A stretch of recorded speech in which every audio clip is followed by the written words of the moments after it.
the channel. Today's video is a little bit different.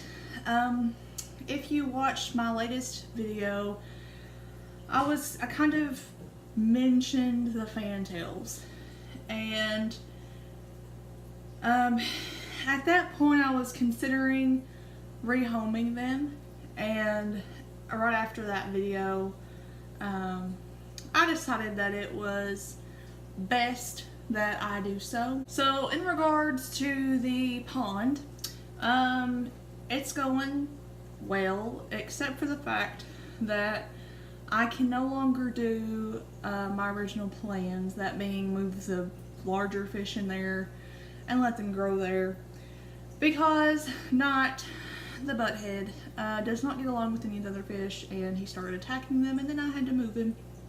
So he's currently in there with Comet alone, but after that I noticed that Malachi started acting differently. She was the one that was in a hospital tank for like 4.5 weeks that I treated for a GI infection and for being egg-bound. She was floaty, she was upside down, she was extremely stressed out, and it ended up being Eli's fault, one of the fantails. So I had to remove her from the aquarium. I had to put her alone in a different aquarium, and I decided that, I was kind of at my wit's end with these fantails, and they were just going to have to go, and I wasn't going to risk Malachi or any of my other fish. They do well with everybody else except Malachi, and my other fantail with my butterflies, it likes to pick on Cleo. So I just decided that it was time for them to find somewhere else to live. So I posted about it on my Instagram, and I got some feedback, and I got some interest, and it turns out that someone really, really wanted them from Indiana. So Madison, thank you for taking them. I'm going to be dropping them off at the post office in about an hour, so I've got to get them ready, and that's what this whole video is about, shipping fish. So the reason that I'm going with the United States Postal Service is because UPS wanted to be a butthead, and they refused to mail my fish. And it's ridiculous. My local store is actually out of town. I have to go out of town to even get to this store, but they're just ridiculous. They told me they don't ship live animals, and they refuse to ship this shipment. And I caught them in a lie, because I'm like, I get fish from you guys all the time, and I know a ton of sellers that ship through UPS. Why is this being difficult? Like, why are you being difficult? Like, I know you do. But they refused, so I was not gonna cause myself a large headache, and I ended up contacting my local post office, and they're like, sure, bring them on, we can do it. And so they're going to ship them overnight for me, and they were much cheaper to ship that way. So hopefully everything works out and they'll do well. But yeah, the post office was much easier to deal with than UPS. Yeah, UPS and I are not getting along right now, and I don't think I'll ever use them for anything that I'm shipping, because it was terrible, and they were so rude. Like, that's not gonna happen again. Let's get busy and get them ready to ship. So I've already pre-marked my package. It says fragile and this side up on every side, because you can just never be too careful. So here I have my first bag that I'm opening. I also fast forward to already having the fish in the bag, and there she is, or he, not quite sure that one.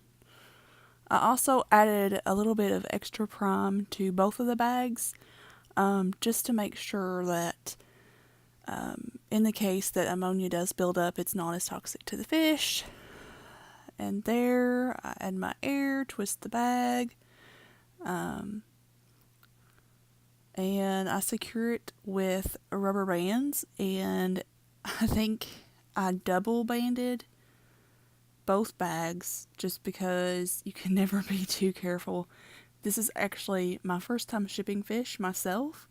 I've had fish shipped to me several times, but I haven't done it myself, so I was super cautious. Also, I'm sorry about the mess in the background. I just noticed it.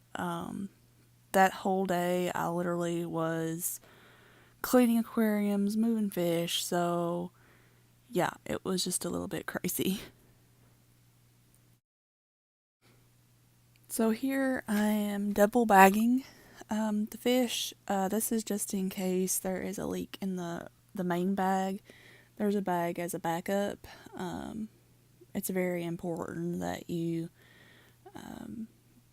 add this step. I think it makes the transit a little bit easier. It also helps stabilize temperature, and I was a little OCD with this, so I actually think this is a very common practice with most shippers. Also, the water that I used was already dechlorinated with Prime. I did add more, but this specific tank water was brand new. The tank that I got it from had just got a water change like a few hours before this. So here I have caught the other fish, and I have him in the bag here. He is 100% male. So I'm going to do the same as before. I think I do it twice though. Yeah, get enough air in there. He's a little bit bigger than the other fish, so I had to give him a little bit more water. But it's literally the same exact process. So, double tying the bags and then double bagging them. I did everything the same as the previous fish. It's also important that you make sure that you add enough air. These particular fish were only going to be in transit about 16 hours, so they weren't going to be in here very long, but still important that you do about a third of water and 2/3 of oxygen. So this one was a little bit over that mark, but he was a bigger fish.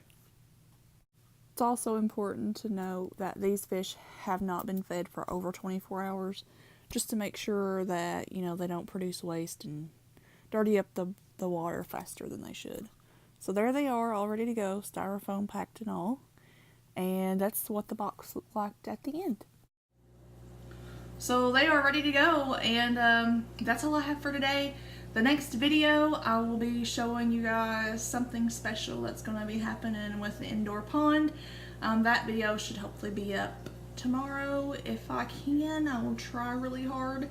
But until then, I'll see y'all next time.